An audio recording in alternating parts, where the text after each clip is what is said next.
쉽게 배우는 모빌리티 제35화 이동과 자유. 이 도로는 이스라엘의 60번 도로입니다.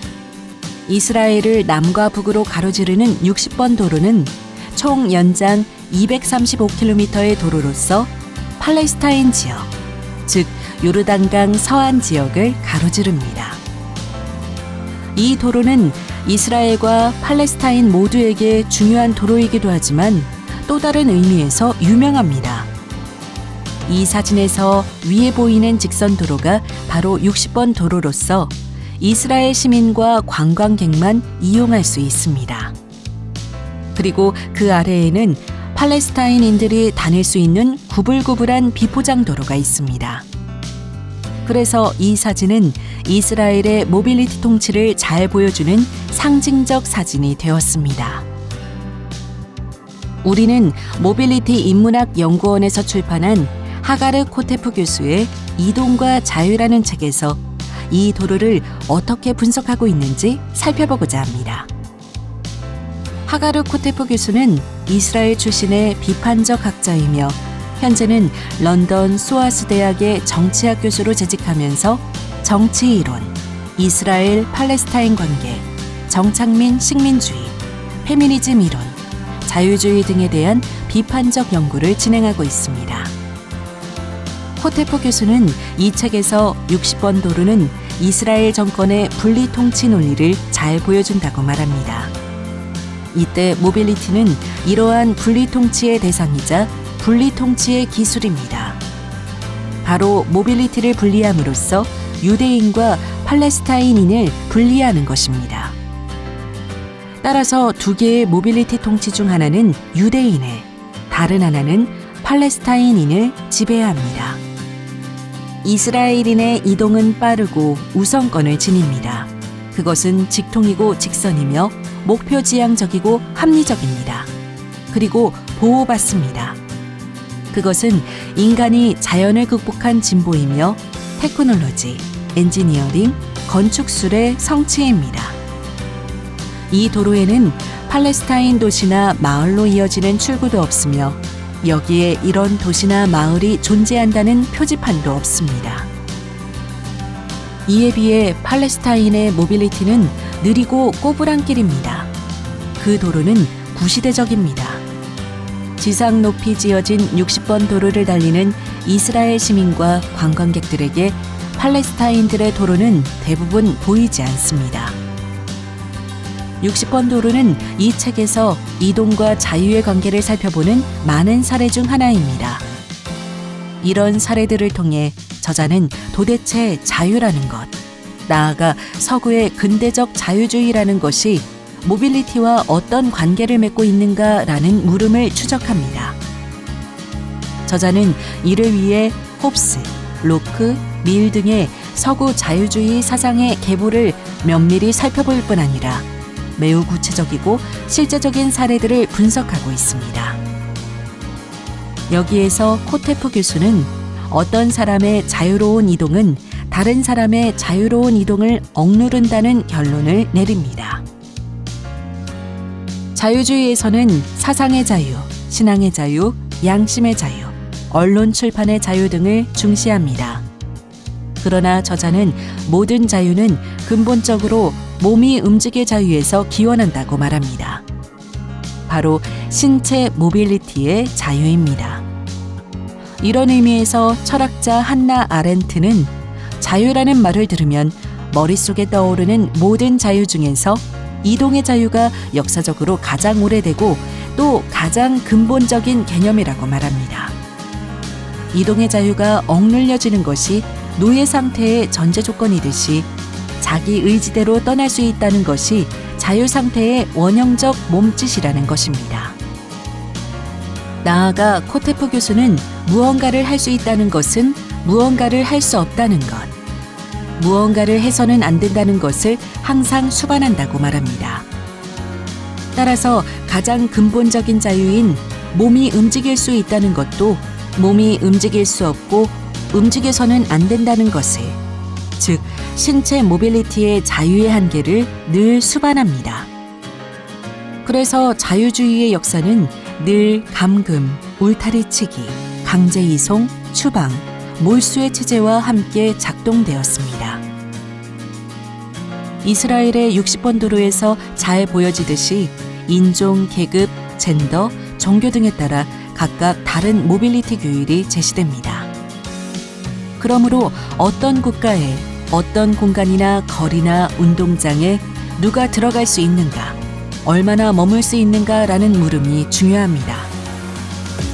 1993년과 1995년에 체결된 오슬로 협약에 의해 요르단강 서안과 가자 지구는 팔레스타인 구역으로 설정되었지만 팔레스타인인들은 모빌리티의 자유를 심각하게 침해받고 있습니다.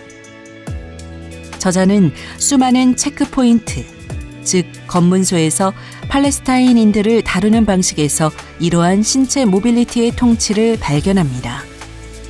이스라엘은 2002년부터 요르단강 서안과 가자 지구를 이른바 분리장벽으로 둘러싸기 시작했습니다. 요르단강 서안을 둘러싼 10m 높이에 달하는 콘크리트 장벽의 길이는 714km에 달합니다. 서안지구의 공식 경계선은 373km이지만 이스라엘이 국제법을 어기고 서안지구 내에 수많은 정착촌을 건설하면서 분리장벽이 이 구역들을 따라 건설되었기 때문입니다. 이 장벽은 유대인들을 보호한다는 명목으로 만들어졌지만 실제로는 팔레스타인인들을 감금하는 효과를 내고 있습니다. 그리고 이스라엘은 서안지구 내에 140개에 달하는 검문소를 설치했습니다. 출퇴근 등 일상적인 모빌리티를 위해 두 지역으로 가는 팔레스타인인들은 매일 이 검문소를 통과해야 합니다. 코테프 교수는 이런 검문소에서 일어나는 인권 침해를 감시하는 시민단체 활동가이자 이런 검문소에서의 모빌리티 통치를 연구하는 연구자로서 이곳을 관찰했습니다. 이 책에서 인상적인 한 대목은 아주 사소해 보이는 규칙으로 모빌리티 통치를 매우 효과적으로 실행하고 있음을 보여줍니다. 그것은 바로 검문소에서 줄을 서서 기다리는 팔레스타인인들이 넘어서는 안 되는 선을 통해 이루어집니다. 심지어 이 선은 실제로 그어지는 선이 아니라 검문소의 이스라엘 군인들이 그때그때 자의적으로 지정하는 가상의 선입니다. 이 장면을 인용해 보겠습니다. 물러서시오. 군인이 군중에게 소리친다. 군중들이 등 떠밀려 너무 복잡해서 그늘로 가기 위해 소동이 일어나서 몇 발짝 앞으로 나올 때마다 물러서시오는 이동 방향과 반대되는 방향으로 밀어붙이는 역할을 하는 문구다. 서 있는 줄에서 자기 자리를 놓치지 않으려고 애를 쓰며 떠밀리는 그 모든 사람들 사이에서 이 문구가 얼마나 많은 전쟁을 선동했는가. 군인이 검문소에서 선생이나 교육자 역할 놀이를 하고 싶은 마음이 들 때마다 또는 그저 재미삼아 또는 상황을 통제하고 싶은 마음이 들 때마다 그는 논쟁의 여지를 남기지 않겠다는 단호한 어조로 물러서시오라고 소리친다. 이 선을 넘으면 누구든 집으로 돌아가게 될 것이오. 그때 아무 사전 예고 없이 줄 선두에 있다는 것이 축복이 아니라 저주가 돼버린다. 줄 선두에 서 있는 사람은 이제 선의 수호자가 되고 선을 넘지 않기 위해 주의를 기울여야만 한다. 실제로 이 가상선을 넘는 사람은 몇 시간 동안 억류되거나 줄 맨 뒤로 돌려보내지거나 검문소 통과를 불허하는 방식으로 처벌됩니다. 어떨 때는 이 사람뿐 아니라 기다리는 사람들 모두에게 연대 책임을 물려서 보안 검문 절차를 천천히 하거나 아예 일정 기간 동안 검문소를 완전히 폐쇄하기도 합니다. 때로는 군인들이 폭력적 반응을 보여서 이 선을 침범하다 걸리면 심한 부상을 입거나 심지어 죽임을 당하기도 합니다. 이런 일이 반복되면 외부에서 강요된 모빌리티 통치가 내면화되어 자기 통치로 발전하는 것입니다.